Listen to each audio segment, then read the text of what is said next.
Dans ce texte posthume, publié après les attentats du 7 janvier 2015, le dessinateur répondait à ceux qui accusaient son journal de provocation répétée à l'encontre des musulmans.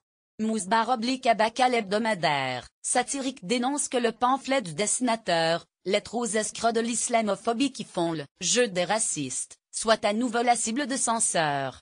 Le syndicat étudiant solidaire a, en effet, réclamé l'interdiction de la lecture du texte, prévue ce mercredi 31 janvier à l'Université Paris-Donné-Diderot à Paris. Dans son édition du mercredi 31 janvier, Charlie Hebdo dénonce la demande d'annulation d'une représentation du texte de Charb, Lettres aux escrocs de l'islamophobie, qui font le jeu des racistes, programmée à Paris. Le syndicat étudiant solidaire de l'université Paris-Donné-Diderot a en effet réclamé à la présidence de l'université d'interdire cette lecture publique, prévue ce mercredi à 18 h dans un amphithéâtre de 160 places, déjà complet, selon la faculté. Lire aussi, annulation de la pièce de théâtre de Charb, l'ombre de la censure idéologique. La pièce est une nouvelle fois la cible des censeurs, dénonce Rhys, le rédacteur en chef de Charlie Hebdo. En 2018, ce sont les étudiants qui censurent, interdisent, bâillonnent, comme le faisait la police de Gaulle en mai 1968, avec pour objectif de réprimer et de faire évacuer de la Sorbonne les agitateurs, comme Charb.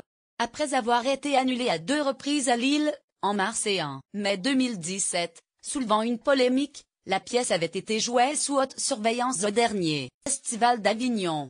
Ce sont les étudiants qui censurent, interdisent, bâillonnent, avec pour objectif de réprimer et de faire évacuer de la Sorbonne les agitateurs comme Charb. Rhys, rédacteur en chef de Charlie Hebdo. Le débat sur la laïcité remise en cause du côté du syndicat étudiant. On explique que le problème n'est pas tant la pièce que le débat qui la suit. Il doit réunir les responsables du spectacle, le metteur en scène Gérald Dumont et la directrice des ressources humaines de Charlie Hebdo, Marie Cabret, ainsi que le vice-président à la vie culturelle de l'université, l'ethnologue Pascal Diby, et la chercheuse en art du spectacle Isabelle Barbery. Il semble apparent que le débat sera centré sur la question de l'islam et consistera à remettre en cause la lutte contre la violence raciste, islamophobe et la parole de leurs victimes. Porte-parole du syndicat étudiant solidaire. Ce qui nous dérange le plus, c'est qu'on appelle à un débat sur la laïcité, dont les conclusions semblent déjà tirées dans la description faite de l'événement, a souligné un porte-parole de Solitaire. Alors qu'un appel anonyme à manifester devant l'amphithéâtre a par ailleurs été lancé en ligne, il semble apparent que le débat sera centré sur la question de l'islam et consistera à remettre en cause la lutte contre la violence raciste islamophobe et la parole de leurs victimes, souligne le syndicat dans sa lettre à la présidence.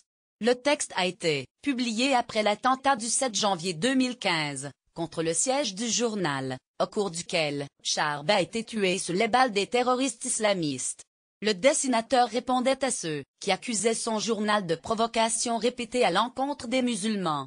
Et 2 ans après sa mort, le dessinateur satirique continuait de susciter la polémique.